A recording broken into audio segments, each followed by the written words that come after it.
Bond नामक एक बहुत मशहूर जासूसी फिल्म सीरीज है, जिसमें जो सुपर एजेंट होता है 007, वो अपना परिचय कैसे देता है। वो कहता है my name is bond, James bond. हमारे देश की राजनीति में एक एजेंट 56 है, नाम बताने की जरूरत नहीं, आपको मालूम है वो कौन। वो परिचय उनका क्या है? My name is bond, electoral bond. ये मैं क्यों कह रहा हूं? क्योंकि इस एजेंट ने वित्तीय वर्ष 2016-17 और वित्तीय वर्ष 2021-22 में 5200 करोड़ रुपए अपनी पार्टी के खाते में इकट्ठे करने में ये बॉन्ड सफल हुआ। 5200 करोड़। कहां से आया पैसा? कोई हिसाब किताब नहीं। किसने दिया, क्यों दिया, उसकी एवज में आपने उसको क्या बेचा, देश का कौन सी संपत्ति बेच दी, कोई हिसाब नहीं। 50-100 crores in 2 financial years in the coffers of the ruling party through electoral bonds, without any questions, without any answers, without the country getting to know what's the quid pro quo. Who did you get this money from? Why did you get this money? What did you give in return? कोई जवाब नहीं। और ऐसा नहीं है कि हमारे agent 56 को पारदर्शिता पसंद नहीं है, और ये बड़ी अपारदर्शी स्कीम है इलेक्टोरल बॉन्ड्स की। अरुण जेटली जी लाए थे 2017 में 7 जनवरी को। वो दिन हमारे लोकतंत्र के इतिहास में एक बहुत गलत दिन था। उस दिन से एक ऐसी परंपरा की नींव डली जिससे इलेक्टोरल फंडिंग बिल्कुल गैर पारदर्शी हो गई।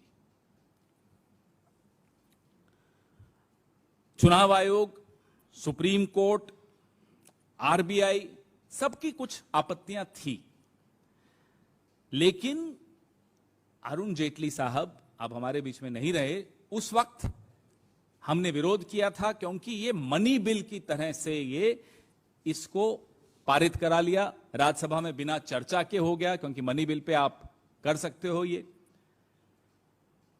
अनुच्छेद 110 के तहत इसे पारित करा दिया। जब इस अनुच्छेद के तहत आप मनी बिल के तहत आप इसको पारित कराते हैं, तो इस पे संशोधन करने की शक्ति राज्यसभा को नहीं होती। तो संविधान की भावना पर यह बहुत बड़ा हमला भी हुआ, और लोकतंत्र पर यह उसके बाद से निरंतर हमला हो रहा है। एक अपारदर्शी तरीके से पैसे इकट्ठे किए जा रहे हैं। तो आप सोचिए कि एक मनी बिल से भारतीय जनता पार्टी ने विधायक खरीदने, सरकारें गिराने का सारा मनी जुटाने का इंतजाम इस एक मनी बिल से कर दिया। बाकी तमाम पार्टियों को आप जोड़ दीजिए तो भारतीय जनता पार्टी को 3 गुना चंदा इस इलेक्टोरल बॉन्ड से के माध्यम से अधिक मिला है। 3 गुना। You add the money received by all other political parties and then you compare that to what the BJP received, the BJP is 3 times higher. पहले क्या होता था? पहले होता था कि एक कंपनी अपने 3 साल के नेट प्रॉफिट का 7.5% से ज्यादा दान नहीं कर सकती थी। 7.5% of the net profit of 3 years, ये रूल था। लेकिन भाजपा सरकार ने वो लिमिट हटा दी। अब कंपनी को यह बताना भी नहीं है कि किसको कितना चंदा दिया। देखिए कितना अपारदर्शी है। व्यक्ति दे सकता है, कंपनी दे सकती है, बिना किसी को यह बताए कि कितना दिया, किसको दिया, क्यों दिया। इतना बड़ा बेनामी धन किसी पार्टी के खाते में आ जाए तो हमें अब स्पष्ट तौर पे समझ में आ रहा है कि काला धन कैसे सफेद होता है। जो राहुल जी कहते हैं कि वो फेयर एंड लवली स्कीम है, तो ये फेयर एंड लवली स्कीम का एक ज्वलंत उदाहरण है कि एक पार्टी के खाते में ये सारा पैसा जाता है और सफेद हो जाता है। ईडी, सीबीआई, इनकम टैक्स, न इनके कोई छापे, पड़ेंगे, न ये दरवाजे पे दस्तक देंगे इस पार्टी के। हर छोटे बड़े व्यापारी की नाक में दम कर दिया है इन एजेंसीज ने। राजनीतिक प्रतिद्वंदियों के साथ जो दुर्व्यवहार किया जा रहा है इन एजेंसीज के माध्यम से, वो आपके सामने है। लेकिन इतना बड़ा पैसा देश से विदेश से अलग अलग तरीके से इलेक्टोरल बॉन्ड्स के जरिए आ रहा है, लेकिन इनका दरवाजा नहीं खटखटाया जा रहा। उसैया भय कोतवाल, कोई डर ही नहीं है। तो मोदी जी से और अमित शाह जी से ये सवाल पूछ रहे हैं कि इलेक्टोरल बॉन्ड्स योजना के परिणाम स्वरूप जो आपने कॉरपोरेट दान की सीमा समाप्त कर दी, और जो आवश्यकता थी कंपनियों के पास कि उन्हें बताना पड़ता था किसको कितना दिया, वो भी आपने समाप्त कर दिया। क्या इससे आपने जानबूझकर क्रोनी कैपिटलिज्म को कानूनी जामा नहीं पहनाया? You've legitimized crony capitalism through this electoral bond scheme of yours. You've legitimized rent seeking by the government. State sponsored rent seeking के अलावा ये electoral bond scheme और कुछ नहीं है, सिर्फ यही है।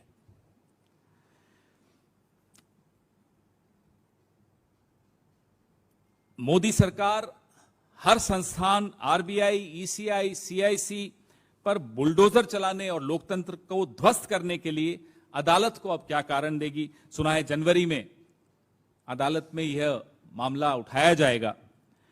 भारतीय राष्ट्रीय कांग्रेस चुनावी फंडिंग की पारदर्शी व्यवस्था चाहती है। हमने अपने पिछले मैनिफेस्टो में बड़े स्पष्ट तौर पे कहा था कि इस अपारदर्शी योजना को हम खत्म कर देंगे। हमने रायपुर के हमारे जो 85वां अधिवेशन था उसमें भी स्पष्ट तौर पे अपनी मंशा जाहिर की है, और आज फिर दोहराते हैं। Congress party stands absolutely opposed to this opaque system of electoral funding. We had given some very constructive suggestions, not just in our manifesto of 2019, we also repeated, reiterated and elaborated in our 85th Adhiveshan in Raipur this year. We stand by that and we will expose, whenever we get a chance, we'll expose this crony capitalism of the BJP.